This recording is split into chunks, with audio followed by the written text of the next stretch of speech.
ভারতের পররাষ্ট্রমন্ত্রীর সাথে সাক্ষাতে আপনারা যেটা স্বাভাবিক প্রত্যাশা করুন, আমরা আমাদের বর্তমান পরিস্থিতি নিয়ে কথাবার্তা বলেছি এবং আমরা উভয় পক্ষ একমত হয়েছি যে আমাদের পরস্পরের সাথে সুসম্পর্ক প্রতিষ্ঠা করা প্রয়োজন নিজেদের স্বার্থে। এটাতে বাংলাদেশের স্বার্থ আছে, এটাতে ভারতেরও স্বার্থ আছে।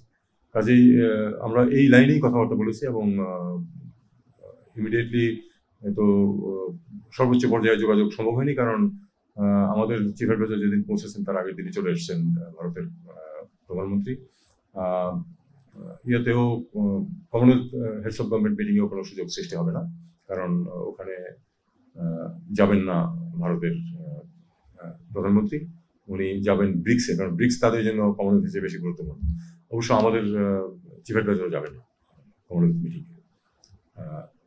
তো হয়তো একটা সম্ভাবনা আছে যে আমরা কথা বলেছি, হয়তো আগামী মাসে যখন ব্রিক্স বিমস্টেকের সামিট যখন হবে, প্রত্যাশিত, এখনো ডেট হয়নি, সম্ভাবনা আছে নভেম্বরেই হবে, সেখানে হয়তো দুই পক্ষের মধ্যে আলাপ আলোচনা হতে পারে। এছাড়া আমরা বিভিন্ন পর্যায়ে যোগাযোগ স্থাপন এবং পারস্পরিক যেই কনসার্নগুলি আছে সেগুলি সমাধানের চেষ্টা করবো, এরকম কথাবার্তা আছে। তারা একটু ভিসা নিয়ে একটু কথাবার্তা হয়েছে যে ভিসার যারা দিচ্ছিলেন তাদের অনেকে তো ভারতে চলে গেছেন, তারা তাদের ফ্যাসিলিটিটা পুরোপুরি এখনো সৃষ্টি হয়নি, কিন্তু তারা আশা করছে যে কিছুদিনের মধ্যে এটা চালু হয়ে যাবে। তখন এখন শুধু বোধ হয় হেলথ রিলেটেড ভিসা দেওয়া হচ্ছে, বাকিগুলি দেওয়া হচ্ছে না। এগুলি তারা সব ভিসা চালু করবে বলে করতে পারবে এরকম আশা প্রকাশ করা হচ্ছে যে খুব বেশি দিন হয়তো আর সময় লাগবে না। নিরাপত্তা নিয়ে কিছু কথাবার্তা হয়েছে।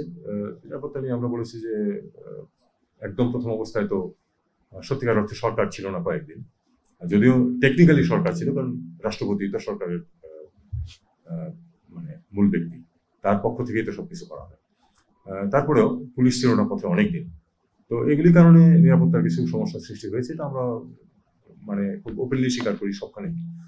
কিন্তু সরকার চার্জ নিয়েছে, পুলিশও ফিরে আসছে অনেকাংশ, এবং আমরা সেনাবাহিনী এখনো পথে আছে যাতে তাদেরকে সহায়তা করার জন্য।